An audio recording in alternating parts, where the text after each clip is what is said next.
வணக்கம் ஃப்ரெண்ட்ஸ். இன்றைக்கி காலையில் சாதத்துக்கு தண்ணி நல்லா கொதிக்க வச்சுட்டேன். இப்போது முட்டை வேக வைக்கிறதுக்கு அடுப்பில் ஒரு பாத்திரத்தில் தண்ணி ஊற்றிட்டு உப்பு ஒரு அரை டீஸ்பூன் போட்டு ஒரு 5 முட்டை வேக வச்சுட்டேங்க. ஒரு சின்ன பீஸ் லெமனும் அதில் போட்டுட்டு கவிச்சி வடை வராது.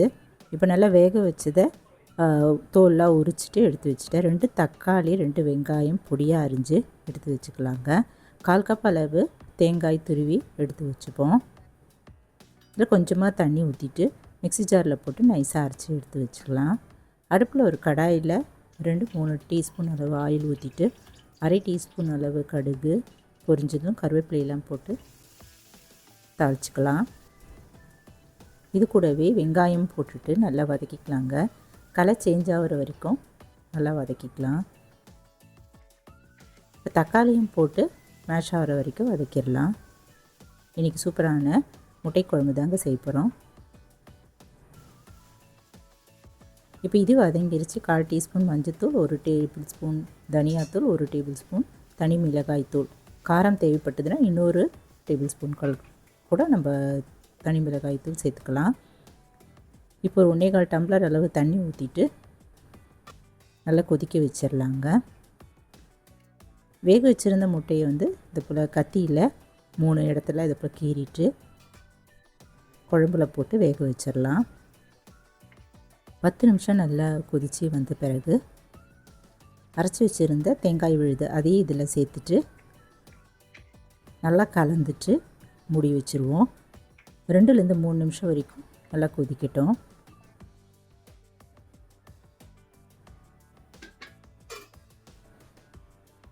இப்போ இறக்க போகிற டயத்தில்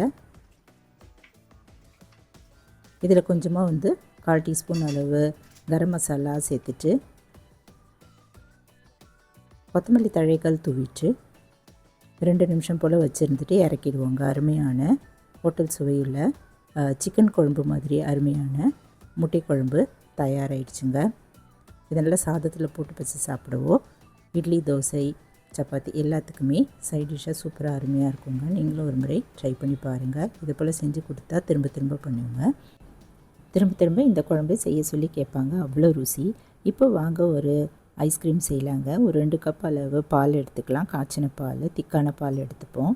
இதில் ஒரு அரை கப் அளவு பால் ஒரு டம்ளரில் ஊற்றிட்டு எடுத்து வச்சிடலாம். ஒரு பவுலில் அரை கப் அளவு பால் பவுடர், மில்க் பவுடர் போட்டுட்டு இந்த பால் ஊற்றிட்டு கட்டி இல்லாமல் நல்லா கரைச்சிக்கலாங்க.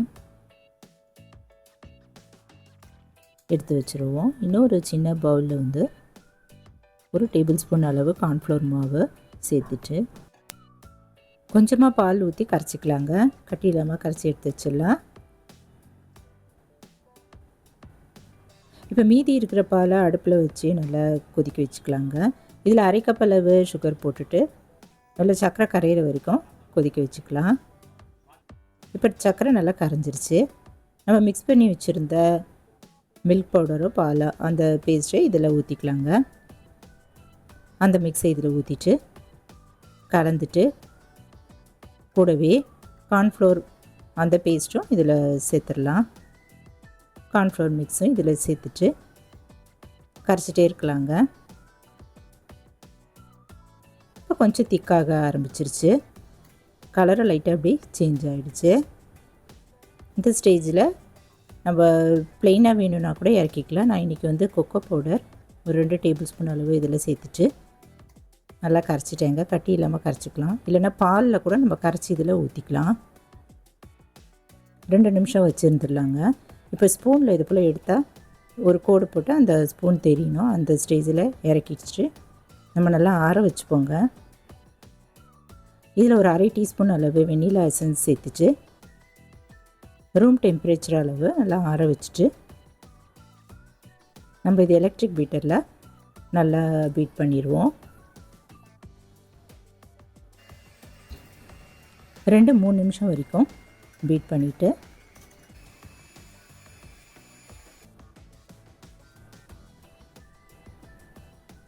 ஒரு டபர் வேரில் ஊற்றிடுவாங்க. மூடி போட்டு டபர் வேரில் ஊற்றிட்டு கிளிங் ரேப் பேப்பர் இருந்ததுன்னா அது மேலே அப்படியே பிளாஸ்டிக் ஷீட் அது மேலே அப்படியே கவர் பண்ணி வெளியில் காற்று போகாதபடி நல்லா மூடிடுவாங்க. டைட்டாக இதை போல் மூடிட்டு க்ளோஸ் பண்ணிடலாம். இதை ஃப்ரீசரில் வச்சுட்டு ஒரு 2-3 மணி நேரம் கழித்து பார்க்கலாங்க. 3 மணி நேரம் கழிச்சுட்டு இந்த மேலே இருக்கிற பேப்பர், கிளீன் பேப்பர் எடுத்துட்டு திரும்பவும் இது பாத்திரத்தில் ஊற்றிட்டு நம்ம பீட்டரில் பீட் பண்ணிக்கலாம். 2-3 நிமிஷம் வரைக்கும் பீட் பண்ணிவிட்டு திரும்பவும் நம்ம அதே கண்டெய்னர்லேயே ட்ரான்ஸ்ஃபர் பண்ணிடுவோங்க. மேலே பிளாஸ்டிக் ஷீட் போட்டுட்டு நல்லா க்ளோஸ் பண்ணி 8 to 12 மணி நேரம் ஃப்ரீசரில் வச்சு எடுத்துருவோம். சூப்பரான சாக்லேட் ஐஸ்கிரீம் தயாராகிடுச்சுங்க. நல்ல இந்த வெயிலுக்கு நல்லா சில்லுன்னு பசங்க இது போல் கேட்டால் செஞ்சு கொடுக்கலாம். அவ்வளோ அருமையாக டேஸ்ட்டாக இருந்துச்சு. நீங்களும் ஒரு முறை இந்த ஐஸ்கிரீமை ட்ரை பண்ணி பாருங்கள். இதில் நட்ஸு நம்மளுக்கு விருப்பம் இருந்தால் சேர்த்துக்கலாம். நான் இது ப்ளெயினாக தான் செய்திருந்தேன். இந்த ரெசிபிஸ்லாம் பிடிச்சதுன்னா என்னோடய சேனல் சப்ஸ்கிரைப் பண்ணிக்கிங்க, லைக் பண்ணுங்கள், ஷேர் பண்ணுங்கள், கமெண்ட் பண்ணுங்கள். தேங்க்ஸ் ஃபார் வாட்சிங். நன்றி, வணக்கம். நம்ம அடுத்த வீடியோவில் பார்க்கலாம்.